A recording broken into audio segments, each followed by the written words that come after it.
Hello everyone. তো আজকে আমি এখন রেডি হচ্ছি, তার কারণ আমি যাব আমার বাপের বাড়ি। আমার বাপের বাড়িতে আছে রাস পুজো, সেই কারণে আমি রেডি হচ্ছিলাম। তো আমি বেশি কিছু মেকআপ করিনি, জাস্ট একটু কমফর্ট পাউডার দিয়ে দিয়েছিলাম আর ফাউন্ডেশন আর লিপস্টিক কাজল, ব্যাস এটুকুই দিয়ে আমি এখন বাজে আড়াইটে, প্রায় আড়াইটে বাজে। তো আমি রেডি হচ্ছিলাম, আর দেখো লিপস্টিক আমি একদমই ক্যামেরা দেখে পড়তে পারি না, তো আয়না দেখে পরে এসেছিলাম। তো তারপরে কানের পরে নিয়েছিলাম, দিয়ে আমি রেডি হয়ে গেছি। তো আমি আজকে আমার শ্বশুর মশাই দিয়ে আসবেন আর সিঙ্গুর স্টেশন পর্যন্ত, বাদ বাকি আমি একাই যাব। দেখো আমি এখন পুরোপুরি রেডি।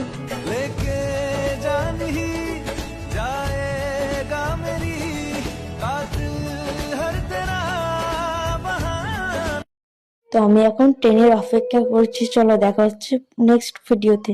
টাটা।